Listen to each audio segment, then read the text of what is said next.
Salut les amis, c'est Nico Genzibouté, bienvenue sur une nouvelle petite vidéo IMO du week-end. Alors vous voyez, cette fois on innove, je ne suis plus avec mon téléphone tendu comme ça. C'est ma chérie Virginie qui tient le téléphone parce que je voulais vous faire cette vidéo qui va finalement imager, voilà, schématiquement la puissance de l'achat-revente et pourquoi l'achat-revente, à mon sens, est une étape essentielle dans le parcours d'un investisseur immobilier. Alors, je fais une analogie, je fais du schéma avec ce jeu que j'imagine beaucoup d'entre vous connaissent, le poker, donc un jeu de cartes qui se joue avec de l'argent, principalement qui est représenté par des pions.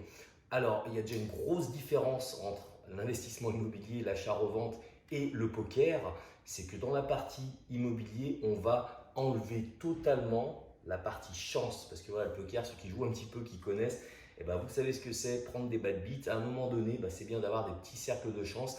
En immobilier, non, on se forme, on apprend, on maîtrise pour ne pas dépendre du facteur chance. Alors pour imaginer, on va dire que ce premier tas de jetons, de 10 jetons, c'est votre mise de départ, c'est votre stake de départ que vous avez. Et finalement, dans le parcours d'investisseur immobilier, c'est votre premier prêt que vous allez pouvoir allouer à un investissement locatif.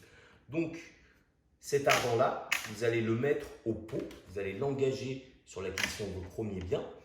Si c'est du locatif, on attend très longtemps, de très longues années pour de temps en temps récupérer un jeton, puis un jeton, puis un jeton.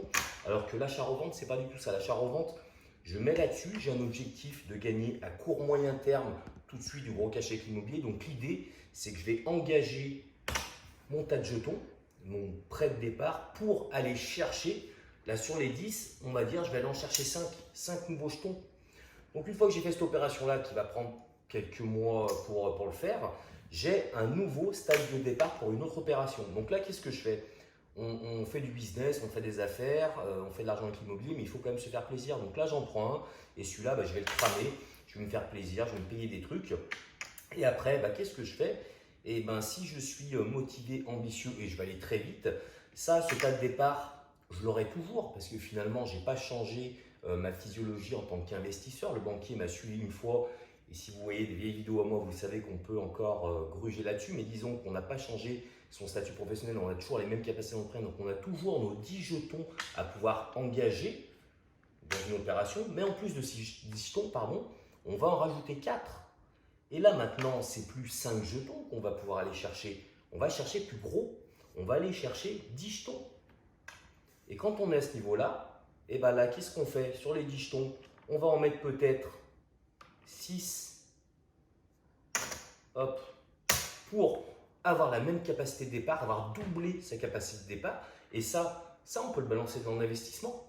Et vous voyez, l'idée, en fin de compte, plus vous irez dans les opérations immobilières pour grossir des tas de jetons et avoir un maximum de tas de jetons devant vous, plus vous pourrez en rebalancer pour faciliter l'investissement. Parce que vous le savez, aujourd'hui, le nerf de la guerre pour être un bon investisseur, c'est lever du financement immobilier. Et on le sait tous, surtout dans la période dans laquelle on va rentrer, ça va être de plus en plus compliqué en tant qu'investisseur. Et le banquier aime que vous ayez du cash. Et comment faire du cash? C'est carrément avec les opérations d'achat-revente. Donc voilà, cette petite vidéo, elle était schématique, mais elle était vraiment pour vous montrer de manière basique et simple le mécanisme finalement de l'achat-revente, qui est vraiment un moyen qui doit être très puissant pour vous aider à aller très vite dans vos projets d'investisseurs. Donc, vous le savez, les 2-3 dernières vidéos, j'en ai parlé. J'organise une formation donc le 24 novembre prochain. Vous avez le lien là en haut ou en bas selon vous voyez la vidéo sur Facebook ou YouTube pour vous inscrire. Ça commence à rentrer au niveau des inscrits. Il y a encore de la place, donc n'hésitez pas. Et je prendrai le temps de creuser.